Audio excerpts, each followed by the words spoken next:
자, 성적이 좋으시네요. 네, 다른 쪽보다 평균에 한 10점 정도 높네요.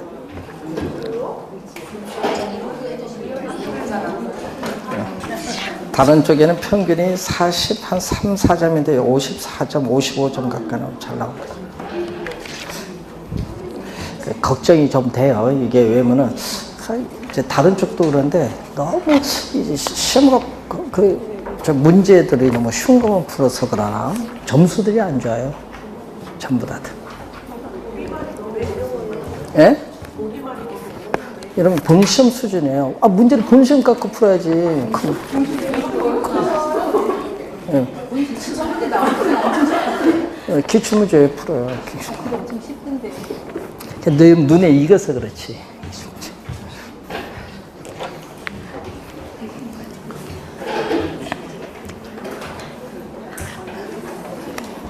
여러분 작년에 모의고사, 저 작년에 개로 모의고사 저 다른 쪽에 보면 80점 맞은 사람들이 다 40점대로 맞은 거 아세요? 작년에. 너무 쉬운 것만 푸니까 그렇지. 시험과 관계없는 거. 예, 여러분 시험 문제는요, 이제 그날 근데 항상 풀 때 계산 문제는 맨 마지막에 푸셔야 돼요. 연습하셔야 돼. 오늘 답 8개씩인데 그걸 답지 옮기 연습도 좀 하시고, 예? 풀고 이제 찍는 연습도 좀 하시고.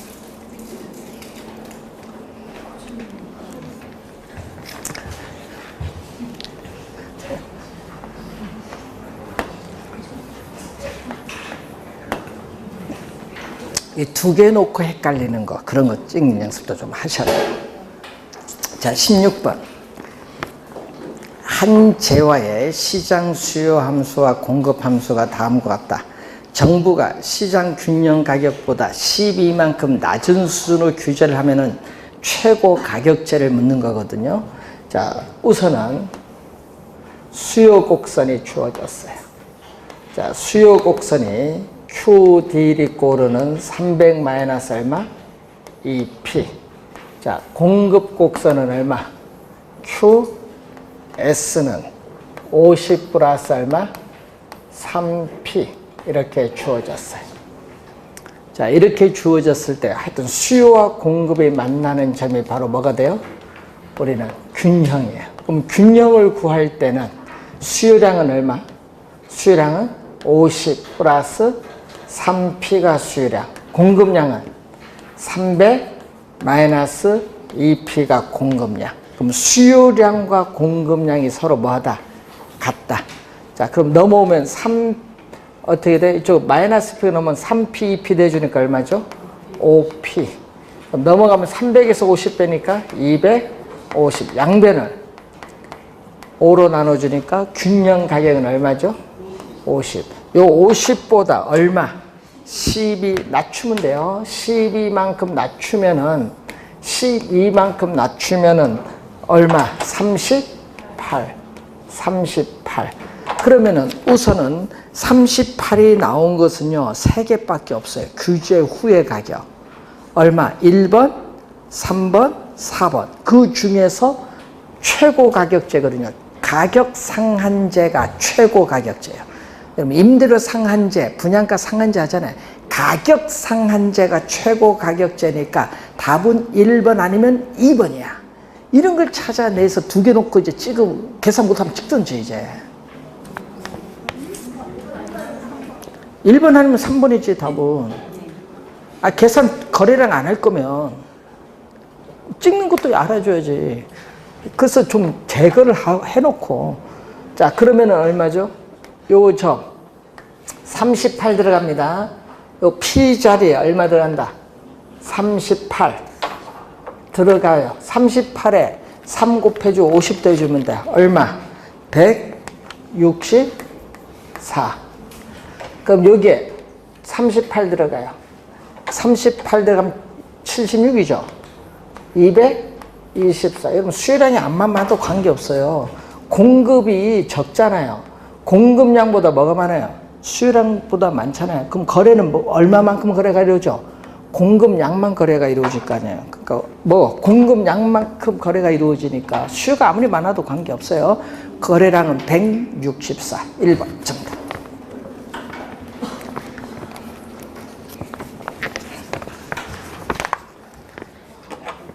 보면 어렵지 않은데. 네. 자, 17번. 정부에서 주택시장을 안정시키기 위해서 매도인에게 양도소득세를 중과하기로 했다. 자, 주택수의 가격 탄력성이 뭐다? 비탄력적. 주택수의 가격 탄력성이 비탄력적이고 주택 공급의 가격 탄력성이 뭐죠? 탄력적이다. 자, 이런 형태로 주어졌습니다. 자, 양도소득세를, 근데 이게 뭐죠? 우리 양도소득세 부가전 가격과 거래량. 자, 양도소득세를 중과세하면 세금을 부과하면 세금액만큼 공급 곡선이 수직으로 상향 이동하는데 이렇게 가격은 오르고 거래량은 감소했는데, 자, 이 세금, 수직거린 세금 중에서 가격 인상을 통해서 요건 누가 보다? 가격 인상을 통해서 수요자인 매수인이 부담을 하는 부분. 그 밑에는 요 노란 부분은 누가? 우리는 공급자인 매도인이 부담하는 부분.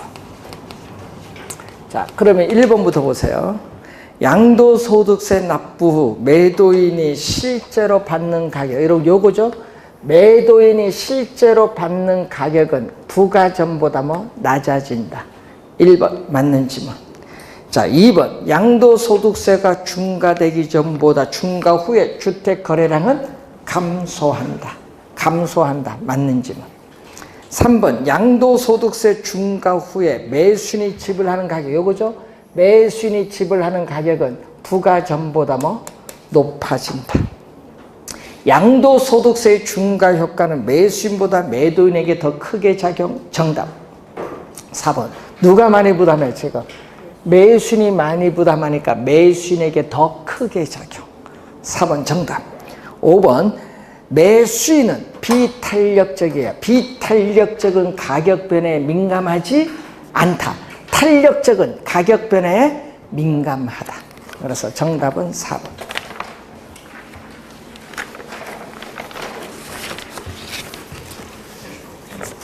자, 18번.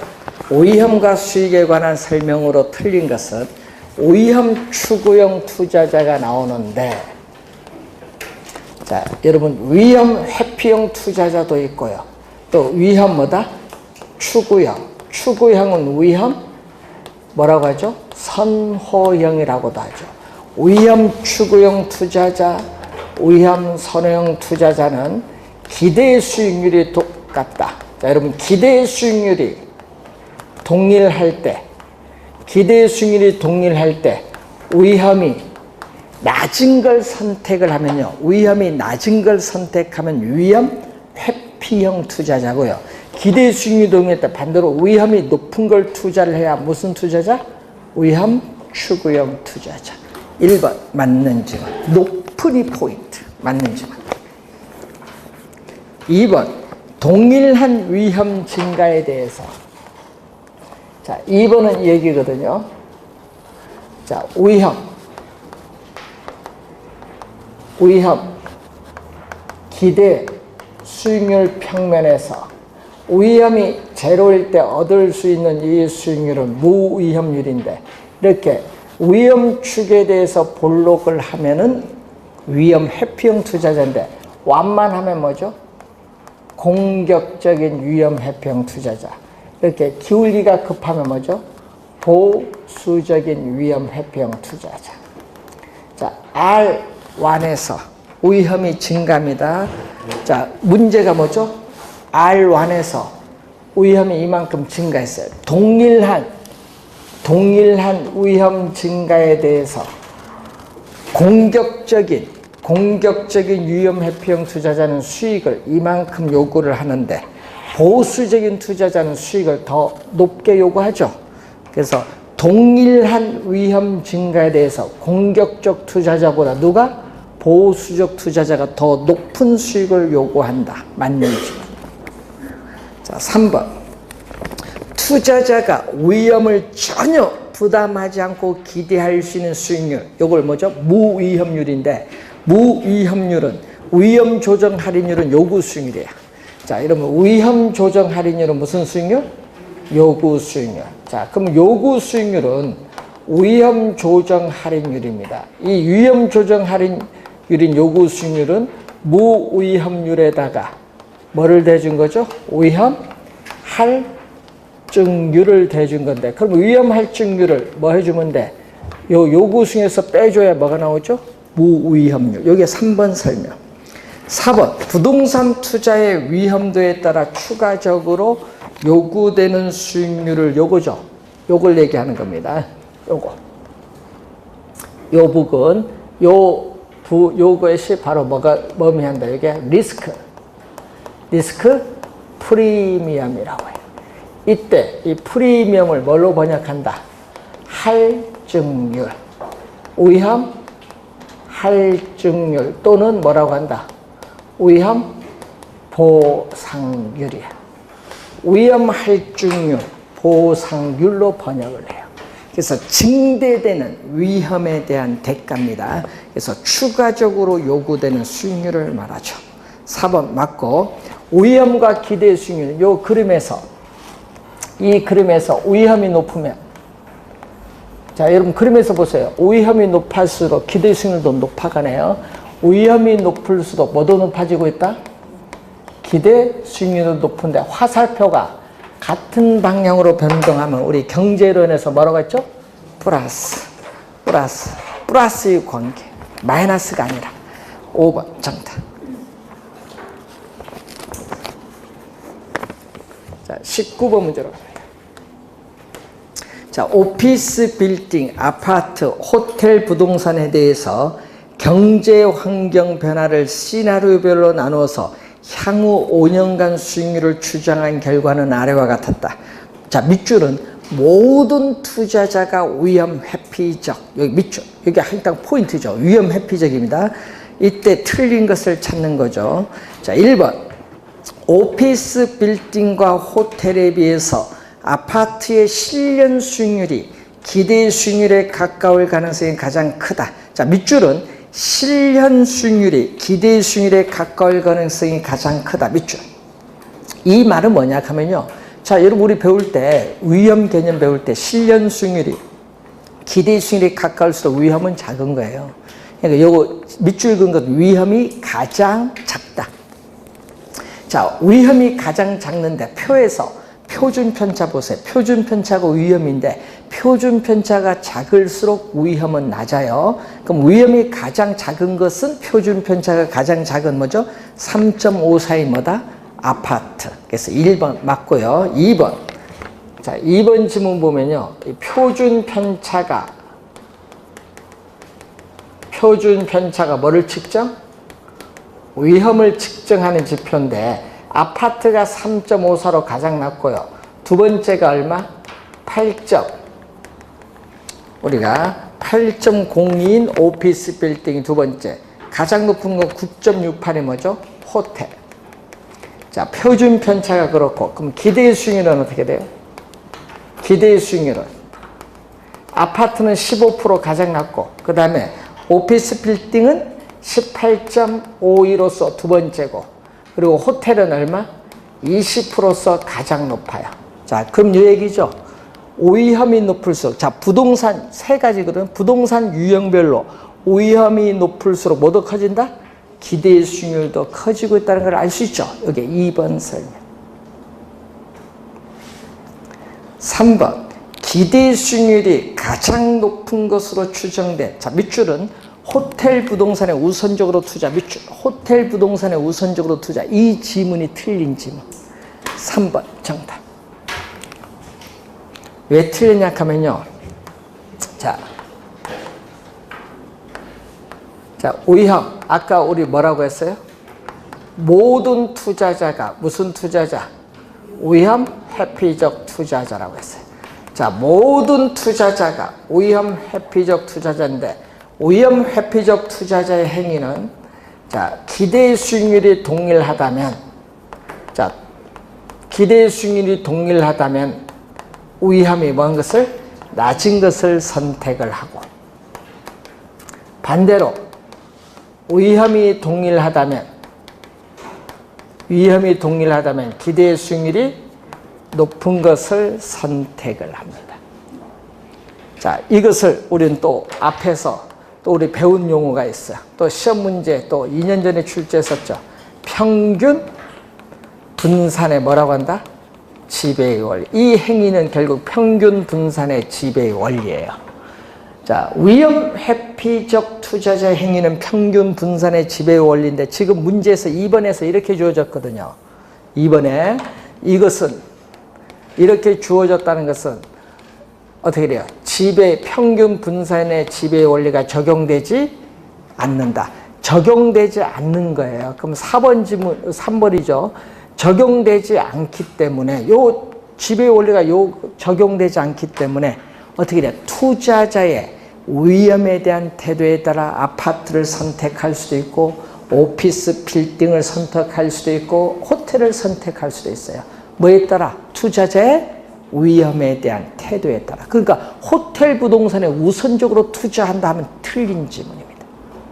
왜? 지배의 원리가 성립하지 않기 때문에. 자, 그래서 정답은 3번. 4번. 아파트 투자인 경우에 기대 수익률 단위당 위험도. 자, 이것을 뭐라고 하죠? 변이계수 또는 변동계수라고 해요. 변이계수, 변동계수를 기대 수익률 단위당 위험도. 자, 여러분 기대 수익률 단위당 위험도를 묻는데 이때 기대 수익률 1%당 위험도 표준 편차.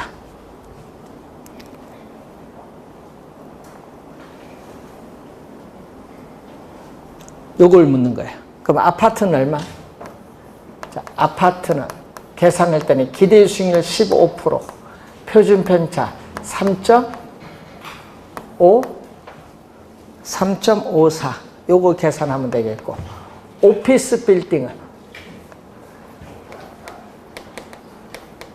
자, 오피스 빌딩은 얼마죠? 기대 수익률 18.52를 8.0이고 호텔은 이 기대 수익률 20%고 요건 9.68. 요거 계산하면 제일 작은 게 얼마? 제일 작은 거 아파트. 그래서 4번 맞는 질문. 5번 세 가지 유형의 부동산 수익률이 완전히 상호 연관되어 있지 않다. 무슨 얘기야? 완전히 연관되어 있지 않다. 이것은 상관계수가 플러스 1도 아니고 마이너스 1도 아니란 얘기예요. 자, 이때 뭐가 된다면 분산 투자하면 어떻게 돼요? 자, 여러분 분산 투자를 하게 되면 그에 따라서 우리는 위험이 뭐한다? 감소하죠.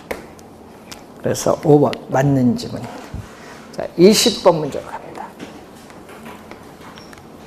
자, 다음과 같은 조건에서 부동산 포트폴리오의 기대 수익률을 구하는데 자, 우선 부동산은 두 가지가 나왔어요. A 부동산, B 부동산.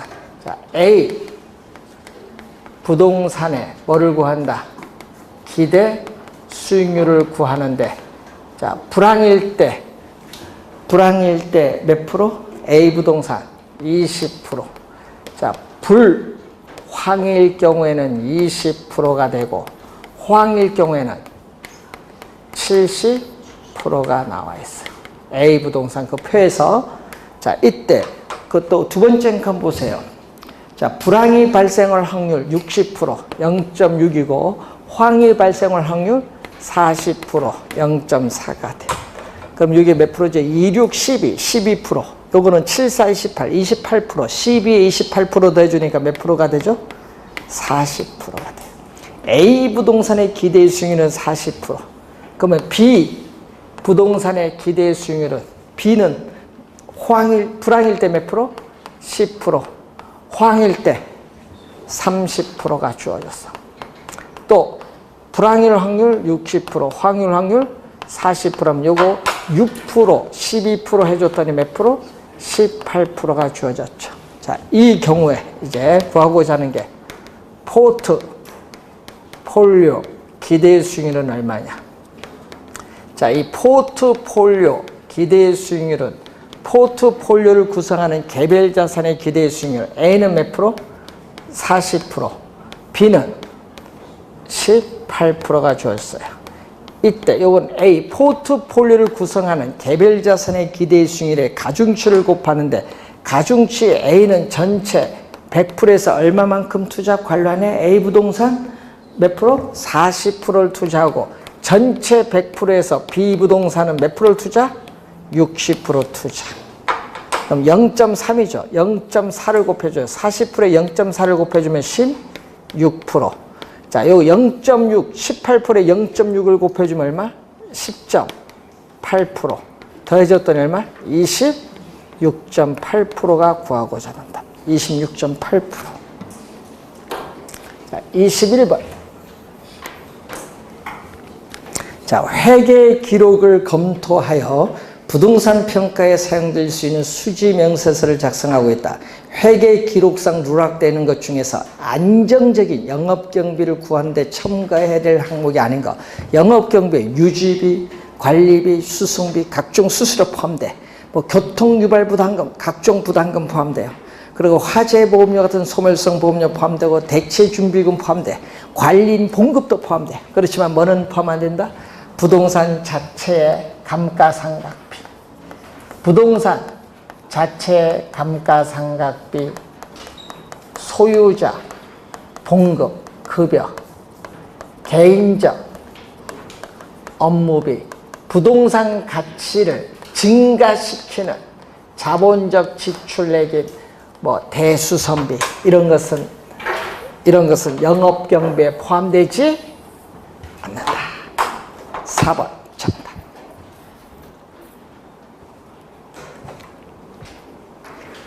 22번. 올해 이런 문제 틀리면 큰일 납니다. 올해 개념 출제합니다. 이런 거 틀리면 안 돼요. 다음 중 내부 수익률로 오른 것만을 고른 것. 내부 수익률. 자, 올해 개념 나옵니다. 개념 순형가 수익성지수 내부 수익률 개념 정확하게 기억해 두셔야 돼. 원래 출제하니까 알면서 틀리면 골치 아픕니다. 자, 부동산 투자로부터 장래에 예상되는 현금 유입의 무슨 가치? 현재의 가치. 자, 현금 유입의 현재 가치를 PV라고 하고, 현금 유출.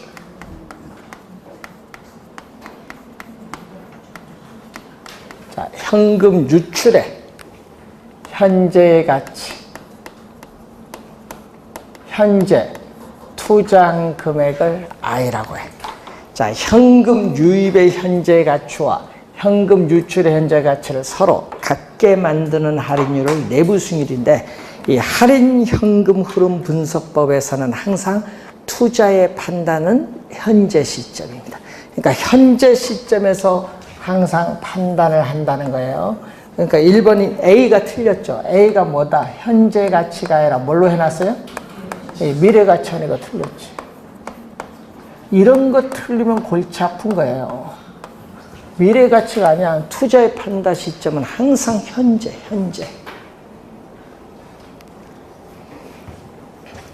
자, 그러면은 순현가는 어떻게 돼요? 자, 순현재 가치는 현금 유입의 현재 가치에서 현금 유출의 현재 가치를 뺀 거니까 서로 같잖아요. 같은 걸 빼니까 제로, 0이 되게 하는 할인율이고, 수익성 지수는 얼마? 자, 수익성 지수는 현금 유입의 현재 가치를 현금 유출의 현재 가치로 나눈 건데 요게 1이죠. 요거 공식 꼭 기억해야 돼. 1입니다. 1이 되게 하는 할인율을 말하고 또 투자한 그 자체에서 장래 예상되는 기대 수익률, 연평균 수익률을 말합니다. 내부 수익률은. 그래서 네 번째 D도 맞습니다. B, C, D가 맞습니다. 4번 정답.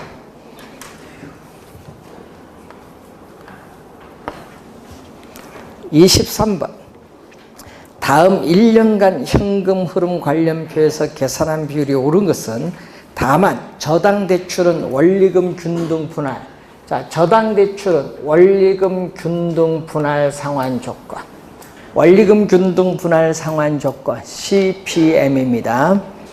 자, 이때 가능 총소득과 유효 총소득의 차이는 공실로 인한 건데 이렇게 표가 주어지고 1, 2, 3, 4, 5 계산 5개가 나와 있어요.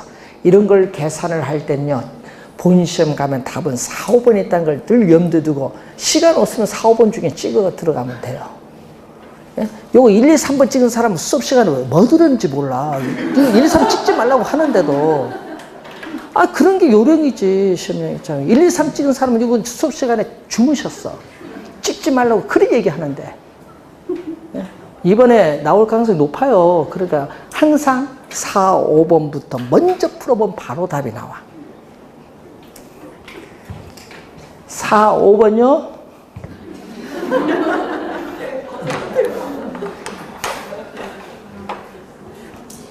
문제 풀면 뭐해? 연습시키는 건데. 본시험 가서 틀리지 말라고. 뭐 3번이요? 이런 문제 4, 5번이에요. 지금까지 다. 누가 3번이요? 아까 이제 이런 문제. 그러니까 이게 좀 5개 다 계산을 해야 되잖아, 지금.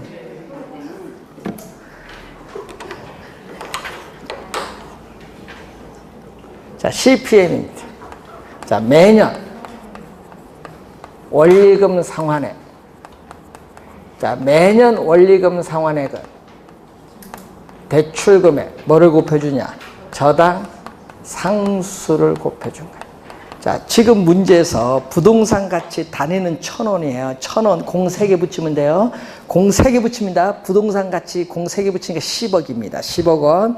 대출 비율, 대부 비율은 80%니까 대출금은 10억에 80%인 8억 원. 대출금은 8억 원입니다. 자, 그럼 대출금 여기 8억 원이거든요. 그러면 1번에 저당 상수는 얼마? 저당 상수는 대출금 얼마? 나눠주니까 대출금 8억을 나눠줘야지. 나눠주는데 자, 거기 봤더니 뭐가 나오죠? 유효 총소득 9,500만 원에서 뭐를 빼죠? 영업 경비를 공제해주면은 순 영업소득 얼마? 순 영업소득 6천만 원에서 부채 서비스의 원리금 상환액을 빼줬더니 세전 현금 흐름은 얼마? 2천만 원이 나와요. 자, 그럼 부채 서비스에 이거 얼마? 뭐를 빼야 2천 나와? 4천만 원이지. 그러면 부채 서비스에 원리금 상환액은 얼마죠? 4천만 원이 되겠죠.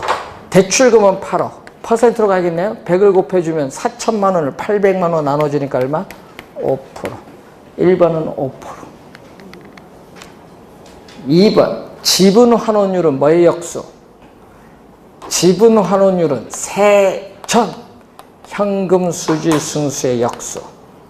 자, 지분 환원율은 세전 현금 수지 승수의 역수니까 분모는 지분 총 투자 금액이 아니죠. 지분 투자액 얼마? 10억에서 대출금 8억을 빼니까 얼마? 2억 원이고 세전 현금 흐름 얼마죠? 2천만 원. 곱하기 100을 해줬더니 몇 프로? 10%. 자, 세 번째 10%. 공실률. 공실률은 가능 총소득, 잠재 총소득 1억 원. 1억 원에서 공실이 차지하는데 공실은 뭐라고 했죠?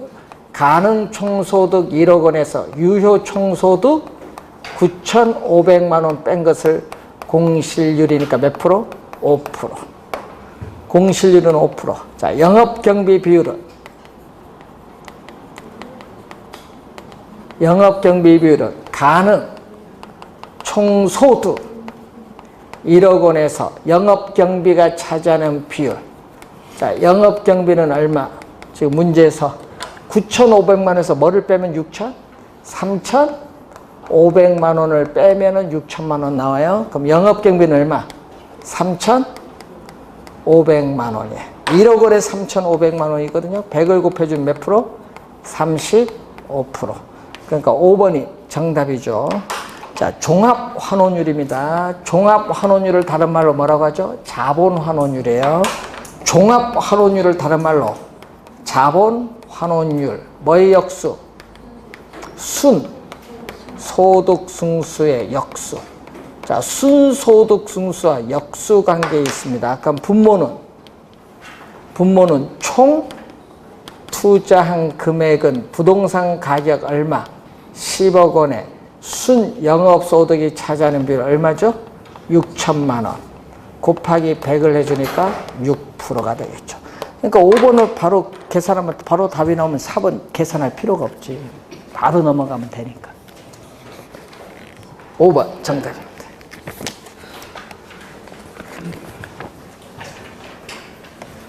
24번 문제. 다음에 제시된 내용을 근거로 임대사업 첫 해 동그라미. 첫 해입니다. 첫 해의 부채 감당률을 구하라. 자, 여러분 또 부채 감당률 요 공식은 매년 또 출제되는 용어. 작년 시험에도 나왔는데 작년은 말로 출제했죠.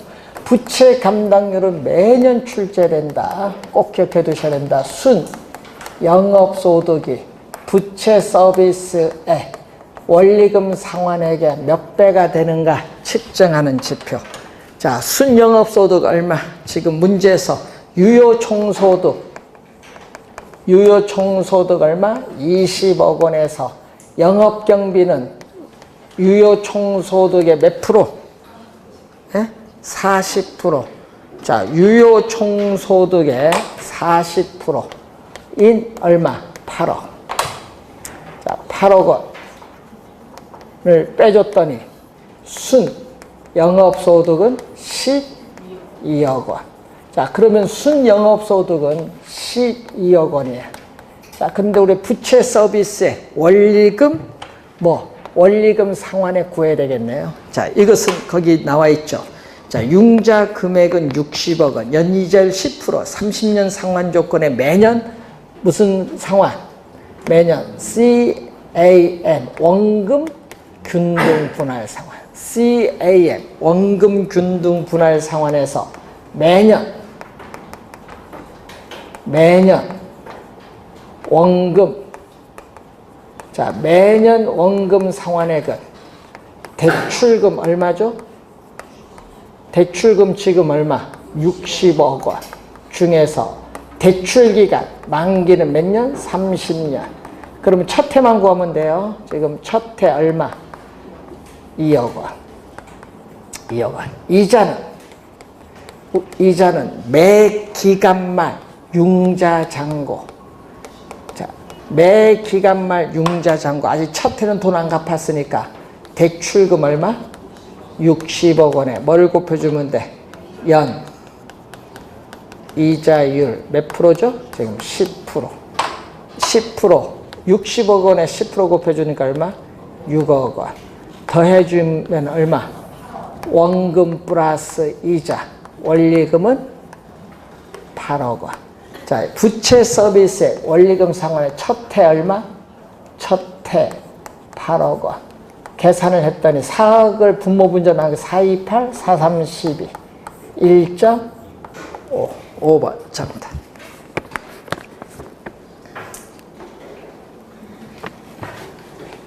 여러분 작년 시험, 작년 28회, 26회 또 원금 균등 분할 상환 계산 문제 출제했거든요.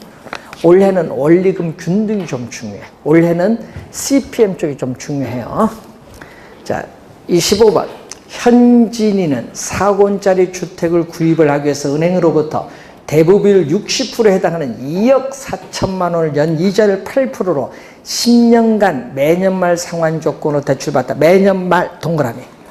매년 상환 조건입니다. 자, 또 무슨 상환?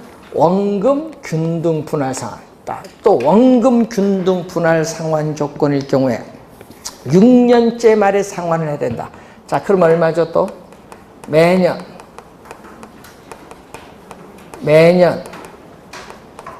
원금 상환액은 대출금 얼마? 대출금 2억 4천만 원. 만기, 대출기간 만기 10년. 했더니 첫 번째 해에 2,400만 원. 5년 차 2,400. 6년 차에도 2,400. 이렇게 매년 갚아나가는 금액이 2,400만 원으로 뭐다? 동일한다. 우리 구하는 건 요걸 구하는 거. 6년 차. 그럼 이자는 얼마?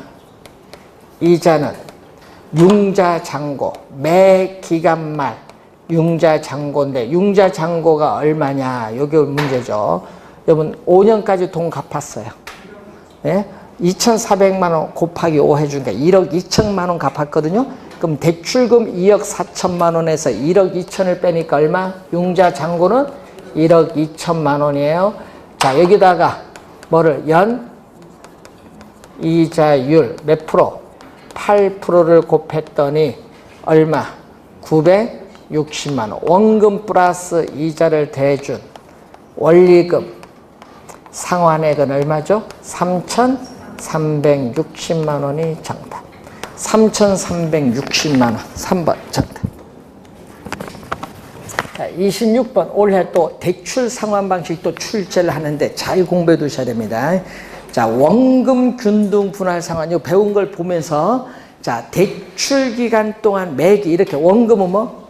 원금은 이렇게 똑같네. 균등하게 분할 상환하고 이자는 점차 줄죠. 여러분 원금이 균등 분할 상환을 하면요. 융자 잔고도 일정 금액씩 줄어들어요. 융자 잔고가 일정 금액씩 줄어들면 이자도 일정 금액씩 이렇게 줄어들어. 이게 바로 CAN이야. 이자도 이렇게 점점 줄어들어. 예? 그래서 1번 맞는지만. 2번 원리금 균등 분할 상환 방식의 원리금은 대출금에 뭐를 곱한다? 예, 감채기금 계수가 아니라 요걸 곱한 거예요. 원리금 균등 분할 상환은 대출금의 저당 상수를 곱하여 구합니다. 2번 정답. 자, 만기 일시 상환 방식은 만기 이전에는 이자만 상환하다가 만기에 일시로 원금을 상환하는 방식이죠. 그러다 보니까 어떻게 나와요? 예? 만기까지 이자는 대출금의 이자율을 곱한 이자는 다 만기까지 뭐 한다? 똑같을 수밖에 없지. 응? 대출금에 우리는 이자율을 곱한 이자는 만기까지 똑같다. 왜? 대출금은 만기 전에 갚으니까. 이걸 다른 말로 또 뭐라고 하죠? 시험 문제 뭐 여러 가지 나올까? 원금 만기 일시 상환이라고 해요. 여러분, 예? 원금 만기 일시 상환 방식을 다른 말로 원금 만기 일시 상환이라고도 합니다. 자, GPM 4번은 GPM 요걸 우리는 체증식 우리 상환 방식 또는 점증 상환 저당 대출인데 원리금 상환액 부담을 초기에는 적게 하는 대신 기간이 경과할수록 원리금 상환액 부담을 늘려가는 방식인데 문제는 미래에 소득이 증가할 것으로 예상되는 젊은 소득 부부 계층에게 유리한 상환 방식. 자, 5번 원리금 균등 분할 상환 방식. 자, 5번은 CPM에서 요 지문 작년에도 출제했었죠. 요즘 자, 이자는 점점 이렇게 어떻게 돼? 첫 번째 달에 이자는 가장 많고 기간이 경과할수록 이렇게 체감하는 곡선, 우하향하는 곡선, 이렇게 우상향하는 원금이 첫 번째 달에 가장 적고 기간이 경과할수록 점차적으로 늘어나는 방식. 이 지문을 작년에 또 출제했죠. 이게 바로 뭐죠? 원금 균등 분할 상환. 요 설명을 지금 5번에 하고 있습니다. 27번 CMO 다계층 저당 채권이에요. 자, 차입자. 자, 여러분 주택 수요자인 차입자는 주택담보대출을 받으면 매월 대출금에 대한 원리금을 뭐 한다? 상환을 하죠. 이때 발행기관은 바로 즉시 투자자에게 원리금을 넘겨줘. CMO를 발행해서 줬는데 투자자에게 뭐를 넘겨준다? 원리금을 받자마자 넘겨준다. 그러면 원리금을 받을 수 있는 권리, 원리금 수치에 따르는 현금 흐름 지분권은 투자자가 보유해. 그럼 차입자가 조기 상환하면 발행기관도 또 투자자에게 조기 상환한다. 왜? 원리금 받을 수 있는 권리가 누구한테 있기 때문에 투자자. 그래서 CMO는 투자자가 조기 상환 위험 부담한다. 요 두 개는 같이 다니는 짝꿍이에요. 또 채권을 발행할 때는 담보가 있어야 돼요. 자, 투자의 안전을 위해서 담보가 있습니다. 주택, 저당 채권 집합물, 이걸 담보로 합니다. 이걸 저당풀이라고 하는데, 주택 저당 채권 집합물, 이 저당풀을 담보로 해서 발행기관의 신용을 가지고 채권을 발행해서 투자자에게 매각하기 때문에 이 소유권은 발행기관이 보유한다. 자, 그래서 이 저당 채권의 총 발행에 이 하나의 저당 집합, 이 저당 집합을 뭐라고 하죠? 풀이라고 해요. 풀. 그러니까 하나의 저당 집합, 저당 풀인데 이 발행자가 이 저당 풀에 대한 뭐를 가지고 있어요? 발행자가 이 저당 풀에 대한 소유권은 누가 가지고 있어? 발행자. 니은 투자자가 가진 게 아니다. 누가 가지고 있다? 발행자. 니은은 틀렸어. 그리고 뭐를 담보? 요거 이 주택 저당 채권 집합물, 이 저당 풀을 담보로 발행되는 채권. 디귿 맞는 지분. 그럼 네 번째, 하나의 저당풀. 요 하나의 이 저당풀에 대해서 CMO는 어떻게 돼요? 이 하나의 저당풀에 대해서 우리는 이렇게 뭘로? 네, 만기가 다양한 트렌치로 나누는데, 만기는 몇 년? 1년, 2년, 3년, 5년, 7년, 10년, 15년, 20년이죠. 자, 그래서 하나의 저당풀에 대해서 동일한 상환기간을 가진 채권이 아니라 채권의 존속 시기, 상환기간이 이렇게 다양한 채권으로 구성되죠. 그러니까 몇 번?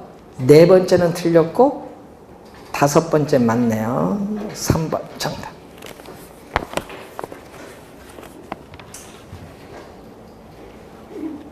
자, 28번 부동산 투자 회사에 관한 설명으로 옳은 것은 자기관리 부동산 투자 회사의 설립 자본금은 5억 원 이상입니다. 3억이 아니고 위탁관리와 기업 구조조정이 3억 원 이상.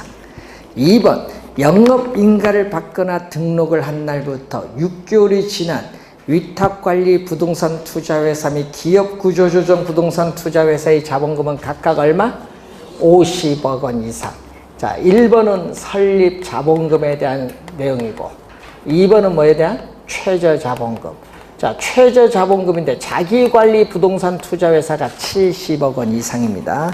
3번 부동산 투자회사는 부동산 등 자산의 운용에 관하여 회계 처리를 할 때는 국토교통부가 정하는 것이 아니라 누구? 금융위원회. 금융위원회가 정하는 회계 처리 기준에 따라야 한다. 자, 여러분 누구? 국토교통부가 아니라 금융위원회.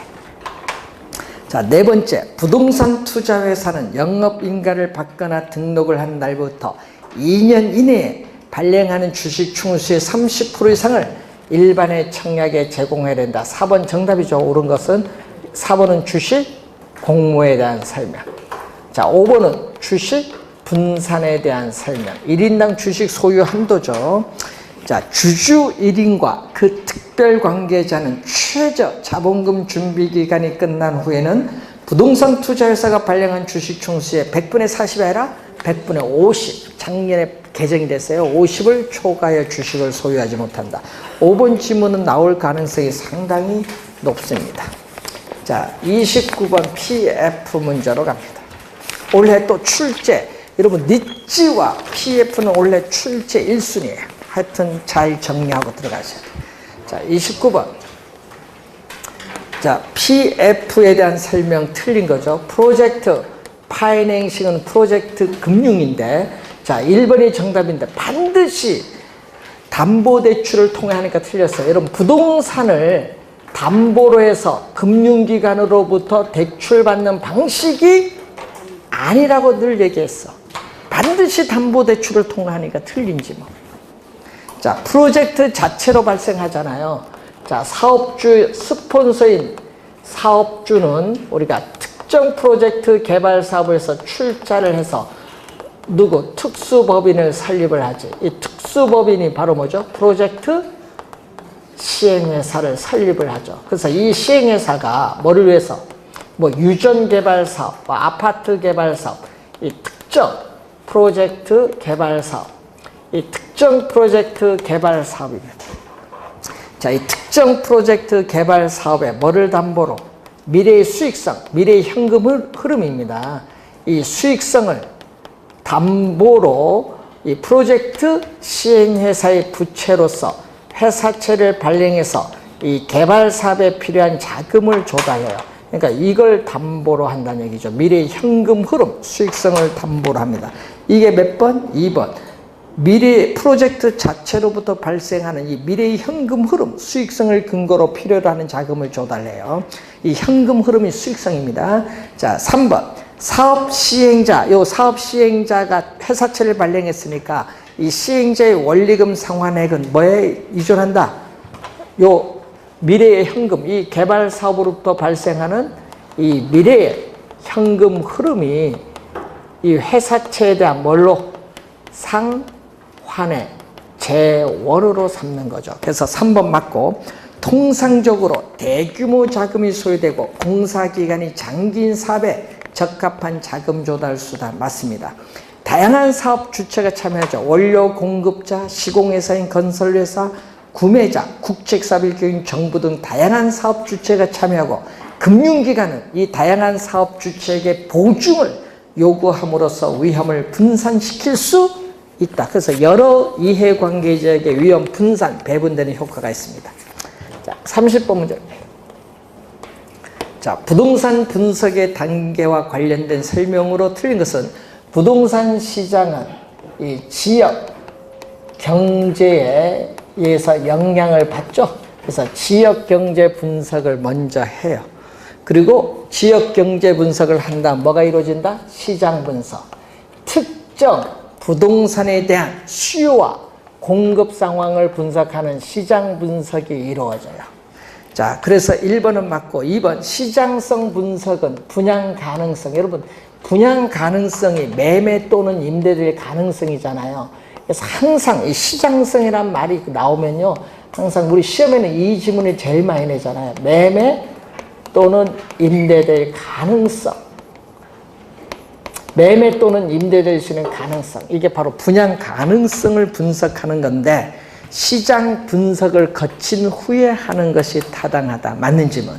자, 타당성 분석은 투자자들의 자금을 끌어들일 만한 충분한 수익성이 있느냐, 수익성 분석하는 건데, 시장성 분석 이전이 아니라 시장성 분석 이후에 해야지. 3번 정답. 4번 부동산 투자 분석은 투자 사업에 대한 타당성 분석에서의 뭐를? 현금 수지 정보를 근거로 해서 시행하는 것이 바람직하고, 투자 분석은 5번 분석 대상 투자 사업의 최종적인 어떻게 돼요?